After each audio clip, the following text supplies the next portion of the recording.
दोस्तों, हम पढ़ रहे थे अविकारी शब्द यानी अव्यय पढ़ रहे थे। अव्यय में हमने क्रिया विशेषण को पढ़ा और संबंध बोधक अव्यय को पढ़ा। आज हम पढ़ने जा रहे हैं समुच्चय बोधक अव्यय। समुच्चय बोधक अव्यय। मित्रों, समुच्चय क्या होता है? एक समूह आप कह सकते हो। यह एक अविकारी शब्द क्यों है, इसको उदाहरणों के माध्यम से समझते हैं, फिर इसकी परिभाषा निकालते हैं। जैसे उदाहरण है,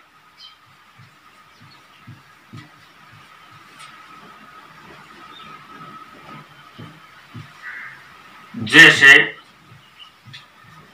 एक और एक दो होते हैं। मित्रों, इसमें जो और शब्द है वो समुच्चय बोधक अव्यय है। क्यों है, इसका हम चर्चा करते हैं अभी। और एक वाक्य लिख लेते हैं। मोहन आया और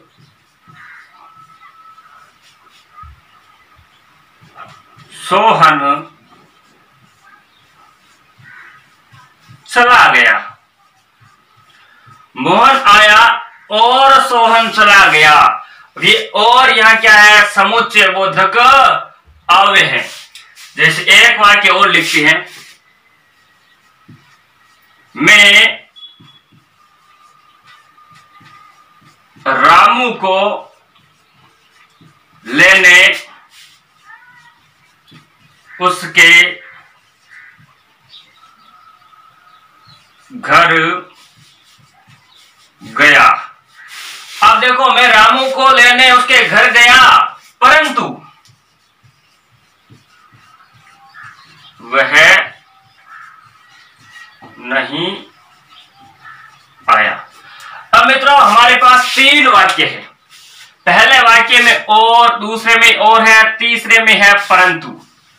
ये तीनों क्या है? समुच्चय बोधक अव्यय है। क्यों है? देखो, पहला वाक्य क्या कर रहा है? इस एक वाक्य में ये एक क्या है? ये है शब्द। ये क्या है? शब्द है। और एक ये भी क्या है? शब्द है। और जो ये है, ये अव्यय है। अव्यय है यानी संयोजक है, जोड़ने वाला काम कर रहा है। कौन सा संयोजक है? समुच्चय बोधक है और अव्यय है। यानी ये क्या करता है? इधर देखो, एक शब्द है, इधर एक शब्द, यानी इस शब्द को और इस शब्द को ये जोड़ने का काम कर रहा है। यानी एक और एक को जोड़ने के लिए जिस अव्यय का प्रयोग किया वो कौन सा है? और। यानी हम कह सकते हैं ये और जो अव्यय है वो शब्द पल और शब्द यानी शब्दों को क्या कर रहा है? जोड़ने का काम कर रहा है। दूसरे वाक्य में देखो, मोहन आया, सोहन चला गया। अब देखो, इसमें क्या है? मोहन एक वाक्य है ना, एक पद है, और सोहन चला गया एक वाक्य पद। इसमें क्या है? ये और इनको जोड़ने का काम कर रहा है। यानी हम कह सकते हैं कि वाक्य है एक और एक ही वाक्य, और इनको जोड़ने के लिए और का प्रयोग हुआ है। अगले वाक्य में, मैं रामू को लेने उसके घर गया परंतु वह नहीं आया। अब परंतु मित्रों क्या है? अव्यय है। ये क्या कर रहा है? इस वाक्य को और इस वाक्य को जोड़ रहा है, यानी ये उपवाक्य है। क्या है? उपवाक्य। ये भी उपवाक्य है, यानी शब्दों को जोड़ रहा है, पदों को जोड़ रहा है और उपवाक्यों को जोड़ रहा है। तो हम कह सकते हैं जो समुच्चय बोधक अव्यय है वो अव्यय शब्द है जो दो या दो से अधिक शब्दों को या वाक्यांशों को या उपवाक्यों को आपस में जोड़ने का काम करते हैं। वो समुच्चय बोधक अव्यय कहलाते हैं। यानी परिभाषा की बात है तो हम ये कह सकते हैं वे अव्यय शब्द जो दो या दो से अधिक शब्दों, है ना, एवं वाक्यांशों या अथवा उपवाक्यों को जोड़ने का काम करे।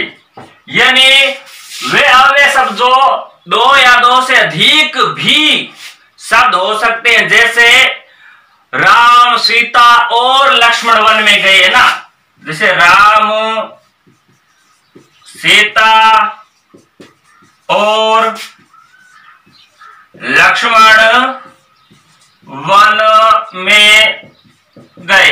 देखो मित्रों, यहां देखो राम, लक्ष्मण, राम, सीता और लक्ष्मण, इनको जोड़ने के लिए और शब्द का प्रयोग किया। तो हम कह सकते हैं दो या दो से अधिक शब्द हो सकते हैं, दो से या दो से अधिक वाक्य के अंश हो सकते हैं, वाक्यांश हो सकते हैं, या उपवाक्य भी हो सकते हैं ना।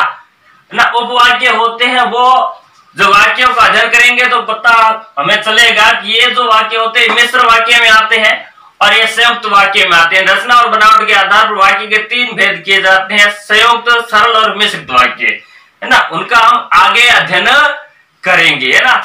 जैसे एक उदाहरण और लेते हैं अपने, जैसे उसने खाना खाया और सोने चला गया, यानी इस वाक्य को जोड़ने के लिए बीच में संयोजक चिन्ह है, कौन सा, और।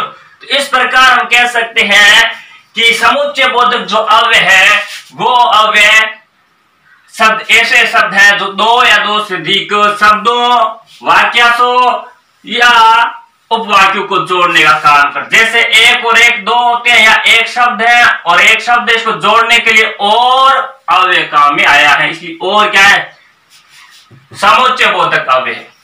मोहन आया और सोहन चला गया, यहाँ और शब्द क्या है कि इन उपवाक्यों को, इन वाक्यांशों को जोड़ रहा, वाक्य के अंशों को जोड़ रहा है। मैं रामू को लेने उसके घर गया परंतु वह नहीं आया, यहाँ जो उपवाक्य दो है, इन दोनों उपवाक्यों को जोड़ने के लिए और का प्रयोग हुआ है, वो क्या है, समुच्चय बोधक अव्यय कहलाता है। मित्रों, समुच्चय बोधक अव्यय के भी भेद होते हैं, इसके भी क्या होते हैं, भेद होते हैं। इसके मुख्यतः दो भेद किए जाते हैं, कौन से, एक तो होता है मित्रों समानाधिकरण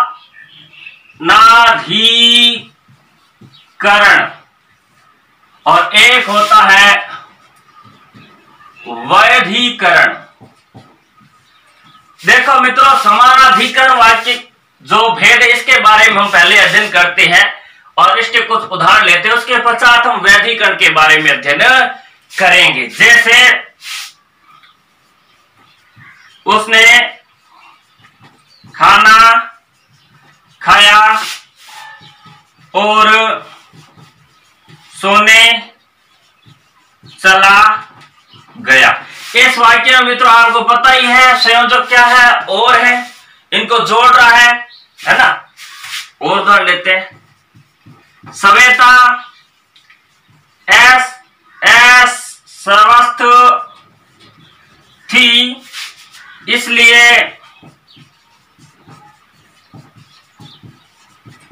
विद्यालय नहीं आई। अब मित्रों ये जो दो वाक्य, इसमें इसलिए, इस वाक्य में और, ये संयोजक चिन्ह है। इसके अलावा अगर और उदाहरण ले तो हम कह सकते हैं रमेश ने कड़ी मेहनत की। यानी ये जो वाक्य है वो मिश्र वाक्य भी हो सकते हैं, संयुक्त वाक्य भी हो सकते हैं। यानी रमेश ने कड़ी मेहनत की जिससे वह सफल हो गया। ये एक वाक्य है। इस वाक्य को जोड़ने के लिए हम क्या करते हैं, एक शब्द लगाते अन्यथा, अन्यथा वह फेल हो जाता। अब देखो मित्रों, ये वाक्य उसने खाना खाया सोने चला गया, यानी खाने वाला वही है, सोने वाला ही वही है। श्वेता अस्वस्थ थी इसलिए विद्यालय नहीं है, विद्यालय आने वाली भी श्वेता थी, अस्वस्थ थी इसलिए विद्यालय नहीं आई। या रमेश की बात की जा रही है। रमेश अगर मेहनत की, उसने रमेश ने कड़ी मेहनत की इसलिए वो सफल हो गया, अन्यथा वो क्या हो जाता, फेल हो जाता। तो मित्रों हमने जो 3 उदाहरण लिए, इन उदाहरणों में जो ये और है इसलिए है, अन्यथा है।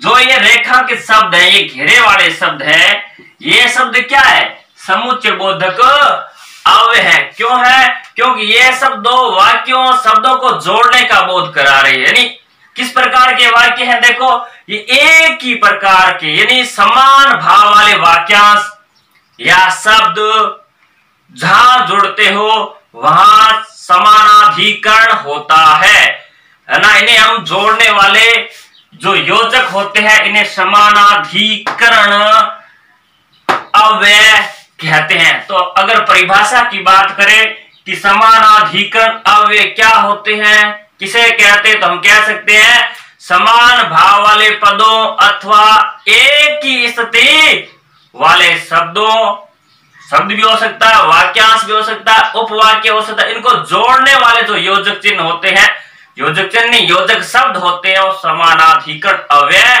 कहलाते हैं। मित्रों समानाधिकरण अव्यय इसके भी भेद किए जाते हैं, 4 भेद किए जाते। समानाधिकरण के हम 4 भेद करते हैं। नंबर 1 संयोजक, नंबर 2 विभाजक या विकल्पक, तीसरा विरोधक और चौथा परिमाण बोधक। मित्रों देखो इसमें क्या होगा, संयोग बोधक उपवाक्यों को जोड़ने वाले योजक संयोजक कहलाएंगे। यानी संयोग बोधक उपवाक्य होंगे। उपवाक्य कैसे, संयोग बोधक होंगे। यानी हम इसका उदाहरण अगर लिखे तो हम ऐसे कह सकते हैं कि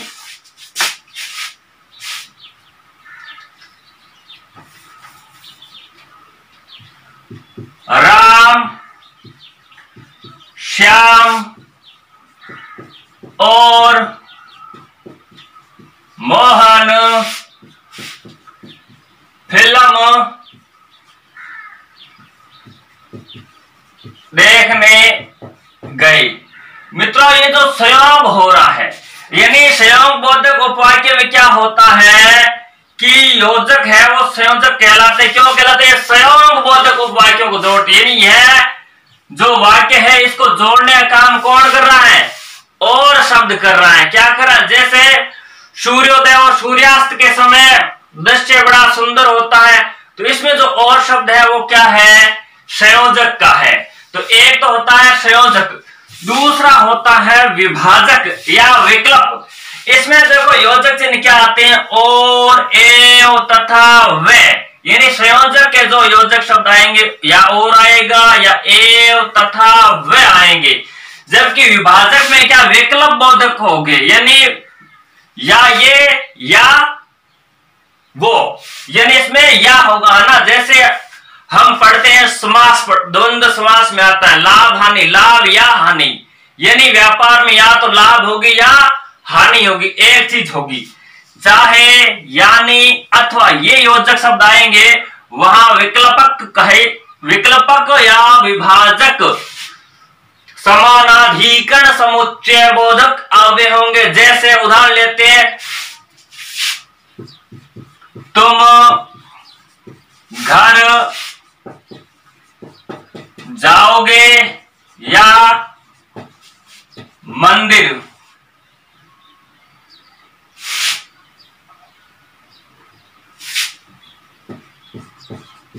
मंदिर देखो मित्रों इसके अंदर क्या है, तुम घर जाओगे या मंदिर जाओगे, विकल्प है। या तो आप घर चले जाओ या आप मंदिर चले जाओ, कहां जाना है आपको, तुम घर जाओगे या मंदिर जाओगे, कहां जाओगे, विकल्प है।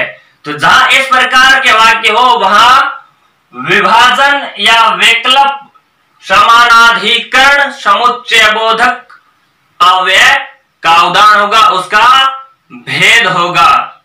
अब देखो उदाहरण और लेते हैं, मुझे बहुत भूख लगी है, चाहे आप कुछ भी दे, खाने को दे दो, है ना। यहां चाहे जो शब्द है वो अव्यय शब्द है, विभाजक है, यानी आप कुछ भी दे दो, है ना। आप दाल दो, रोटी दो चलेगी, है ना। आप कचौड़ी समोसे दो तो ही चलेगा। ये चाहे, अथवा, यानी, या, ये जहां पर योजक आते हैं वह विभाजक, समानाधिकरण, समुच्चयबोधक अव्यय होता है। अब मित्रों बात करते हैं तीसरे भेद की, विरोधक।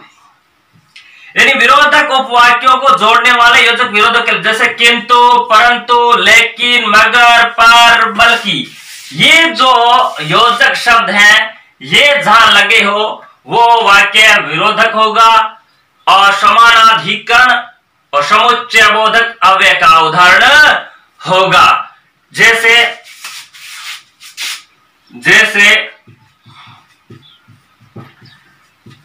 मैंने उसको समझाने की बहुत कोशिश की, परंतु वह नहीं माना। अब मित्रों देखो, यहां क्या है कि मैंने उसको समझाने की बहुत कोशिश की, परंतु वह नहीं माना। देखो परंतु शब्द आ जाए, वहां वाक्य जो होंगे वो इसमें आएंगे, ठीक है। किंतु, परंतु, लेकिन, मगर, है ना, इस प्रकार के वाक्य। जैसे उसे आज सम्मेलन में आना था परंतु वह नहीं आ पाया। इस प्रकार के जो संयोजक से जुड़े हुए उपवाक्य होते हैं वो विरोधक में आते हैं। एक होता है परिमाण बोधक। परिमाण बोधक उपवाक्यों को जोड़ने वाले योजक परिमाण बोधक कहलाते। जैसे इसलिए, अतः, अतएव, जिस कारण, जिससे, अन्यथा, ताकि, नहीं तो। इस प्रकार के वाक्य, इस प्रकार योजक चिन्ह जिस वाक्य में आते हैं वो समुच्चयबोधक अव्यय के कौन से भेद में होंगे? वो होंगे समानाधिकरण समुच्चयबोधक अव्यय का परिमाण बोधक भेद होगा। जैसे मैंने यह कार्य कर लिया ताकि उसे कष्ट ना हो, है ना। जैसे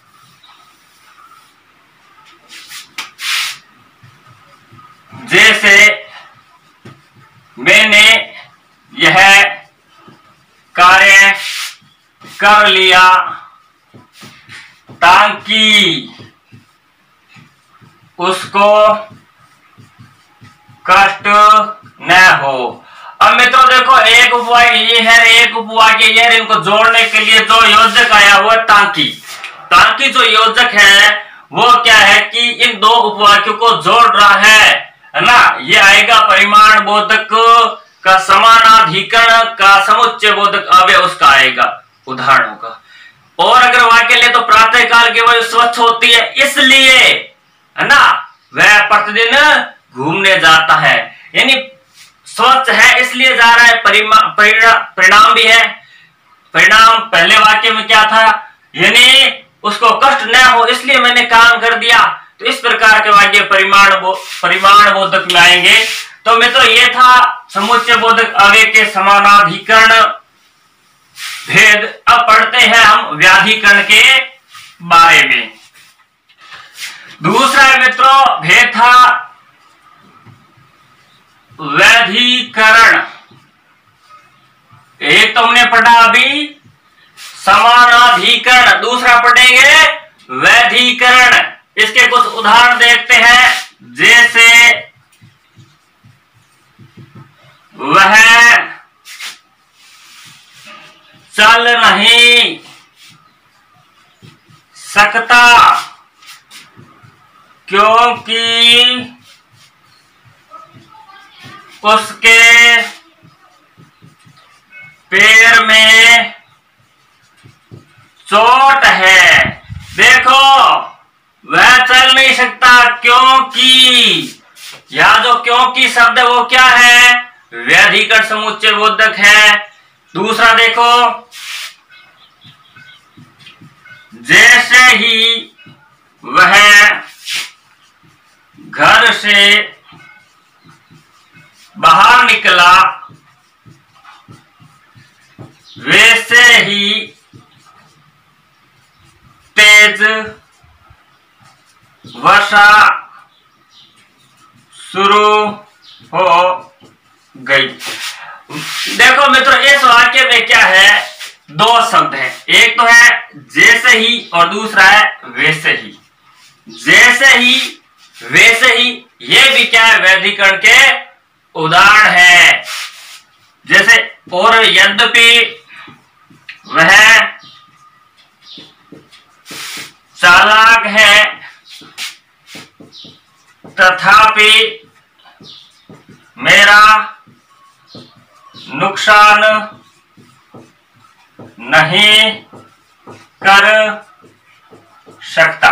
देखो मित्रों, यद्यपि तथापि, अब क्या होता है इनमें जो ये रेखांकित शब्द है, क्योंकि, जैसे ही, वैसे ही, यद्यपि, तथापि, जो रेखांकित पद है, जो जिन शब्दों पर मैंने घेरे किए हैं, ये जो है ये किसी न किसी उपवाक्य को जोड़ रही है। यानी ये रेखांश उपवाक्यों को आपस में जोड़ने का काम कर रहे। इन वाक्यों में एक वाक्य क्या है कि प्रधान उपवाक्य है, यानी ये मिश्र वाक्य का उदाहरण है, और एक वाक्य उस प्रधान वाक्य पर आश्रित है, उसे आश्रित उपवाक्य कहते हैं। ये वाक्य क्या है कि स्वयं स्वतंत्र नहीं होते। क्यों नहीं होते?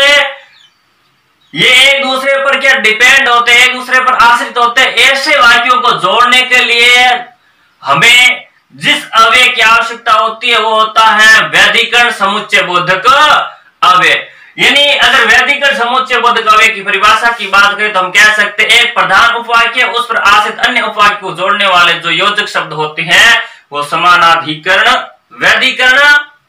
व्यधिकरण समुच्चय बोधक अव्यय कहलाते हैं। ये अपने मिश्र वाक्य में और पढ़ेंगे, ठीक है। तो वह चल नहीं सकता क्योंकि पैर में चोट है। जैसे ही वह घर से बाहर निकला वैसे ही तेज बारिश होगी। यद्यपि वह चालाक है तथापि मेरा कोई नुकसान नहीं कर सकता। देखो मित्रों, यद्यपि समानाधिकरण के भी भेद थे, जिसके भी कुछ भेद है। इसके भी चार भेद किए जाते हैं। इसके भी चार भेद किए जाते हैं। एक तो होता है संकेत, दूसरा होता है हेतु, यानी संकेत सूचक आप कह सकते हो, हेतु सूचक कह सकते हो, और तीसरा होता है स्वरूप। इसे आप स्वरूप सूचक भी कह सकते हो। एक होता है उद्देश्य, यानी संकेत सूचक, स्वरूप, हेतु सूचक, स्वरूप सूचक और उद्देश्य सूचक, ये चार भेद किए जाते हैं। देखो मित्रों, संकेत सूचक में क्या होता है, इसमें जो पहले उपवाक्य होता है उस पहले उपवाक्य का जो योजक होता है, यानी जो जोड़ने वाला शब्द होता है, वो उस योजक का संकेत क्या है कि दूसरे उपवाक्य में मिलता है। ये क्या है कि लगभग जोड़े के रूप में आते हैं। किसके रूप में आते हैं? जोड़े के रूप में आते हैं। जैसे यदि, चाहे, यानी यदि आएगा तो चाहे भी आएगा, है ना। जैसे हमने पहले उदाहरण देखा था, यद्यपि आएगा तो तथापि भी आएगा, यानी ये दो एक साथ आते हैं। यानी संकेत सूचक व्यधिकरण होते हैं और जोड़े के रूप में आते हैं।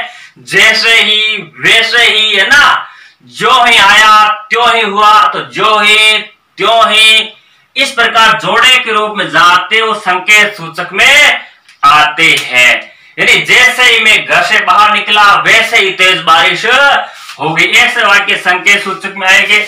जो दूसरा जो हेतु सूचक है, हेतु सूचक में क्या होता है, पहले उपवाक्य एवं दूसरे उपवाक्य में कार्य कारण का संबंध होता है, और इन्हें जो जोड़ने वाले जो योजक शब्द होते हैं उन योजक शब्दों में क्या होता है, मध्य एक कार्य होगा, उस कार्य का एक क्या होगा, कारण होगा। इनके अंतर्गत क्या है कि वो शब्द आते हैं जैसे चूंकि, है ना, इसलिए, चूंकि, ये इसलिए चूंकि, इसके अलावा भी है ना इस कारण आदि शब्द आते हैं। जैसे अपने उदाहरण ले सकते हैं कि राम ने सच का साथ दिया क्योंकि झूठ बोलने में वह फंस सकता था। राम ने, जैसे राम ने सच का साथ दिया क्योंकि वह झूठ बोलने पर फंस जाता। अब देखो मित्रों, ये वाक्य, इसमें क्या क्योंकि शब्द है, ये हेतु है, कारण है ना। उसने क्यों साथ दिया, सच का साथ क्यों दिया, उसका हेतु यानी कारण क्या है। सच का साथ इसलिए दिया ताकि वह फंस न जाए, झूठ का साथ इसलिए नहीं दिया ताकि वह फंस न जाए, इसलिए उसने सच का साथ दिया। और उदाहरण ले, जैसे चूंकि उसे कुछ जरूरी काम था इसलिए वह तेरे पास नहीं आ सका, उसके पास नहीं जा सका। तो इस प्रकार के वाक्य हेतु सूचक में आते हैं। हेतु का होता है कारण, एक होता है स्वरूप सूचक। मित्रों देखो, इसमें योजक का प्रयोग पहले उपवाक्य में आए किसी शब्द या वाक्यांश जो होता है उसका अर्थ स्पष्ट करने के लिए किया जाता है। इसमें जो योजक शब्द काम में लिए जाते हैं वो होते हैं यानी, मानो, है ना, यानी, मानो, यहां तक कि, इस प्रकार के जो योजक शब्द है वो स्वरूप सूचक में आते हैं। अगर उदाहरण की बात करें तो हम कह सकते हैं, है ना, इसके अलावा अर्थात, है ना, जैसे एक वाक्य अतिथि देवो भव, अर्थात अतिथि ये हमारे देवता स्वरूप है, अतिथि देवो भव, अतिथि देवता के समान होता, तो अर्थात लगा है वो उसका स्वरूप बता रहा है। क्यों बता रहा है, वो अर्थ स्पष्ट कर रहा है। अतिथि देवो भव का अर्थ क्या होता है, अर्थात अतिथि देवता के समान होता है। इस प्रकार के वाक्य स्वरूप अर्थ बताने वाले वाक्य हो, यानी जहां विस्तृत वाक्य को विस्तृत किया जा रहा हो वहां स्वरूप सूचक व्यक्तिगत समुच्चय बोधक अव्यय होते हैं। जैसे इतनी गर्मी पड़ रही है मानो धरती आग उगल रही है, यानी इतनी गर्मी पड़ रही है, इसको थोड़ा विस्तृत करने के लिए बताया है कि जैसे माना कि आग उगल रही है। तो इस प्रकार के आते हैं स्वरूप सूचक में। एक आता है मित्रों, लास्ट अपना रह गया उद्देश्य सूचक।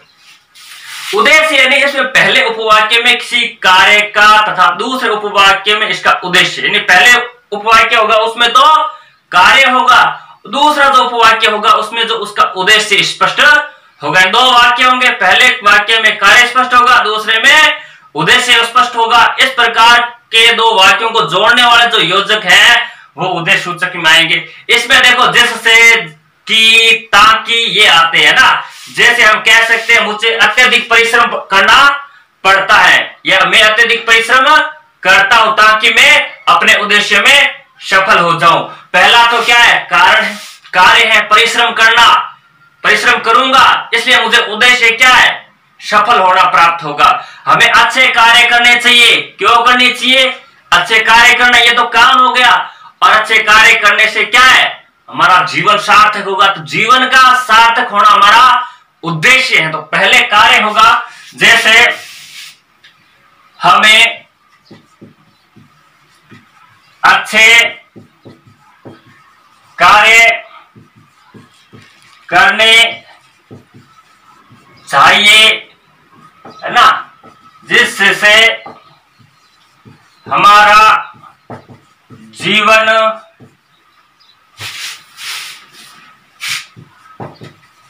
सार्थक होगा। मित्रों ये एक वाक्य है, हमें अच्छे कार्य करने चाहिए जिससे हमारा जीवन सार्थक होगा। इसमें देखो जिससे शब्द है ना, ये क्या है, हमें अच्छे कार्य करने चाहिए, यहाँ एक उपवाक्य है। क्या है, उपवाक्य है। और इस वाक्य को जोड़ने के लिए जिसमें योजक है, हमारा जीवन सफल होगा, ये भी उपवाक्य है। देखो पहले उपवाक्य में क्या कार्य है, क्या हमें अच्छे कार्य करना है, फिर उद्देश्य क्या है, हमारा जीवन सार्थक होना है। पहले क्या होगा, कार्य होगा, फिर क्या होगा, उद्देश्य होगा। इस प्रकार के वाक्य वो इसमें आएंगे उद्देश्य सूचक, समानाधिकरण, समुच्चय बोधक, अव्यय। तो मित्रों उम्मीद करते हैं कि आपको हमारा ये वीडियो अच्छा लगे तो लाइक, शेयर और सब्सक्राइब अवश्य करें। मिलते हैं मित्रों अगले वीडियो में। अव्यय का अगला भेद विस्मयादि बोधक भेद और उसके साथ साथ निपात को भी पढ़ेंगे। और हमारे जो इससे पहले वाले वीडियो को देखने के लिए डिस्क्रिप्शन में जो लिंक है वहां जाकर के आप देख सकते हैं। Thank you.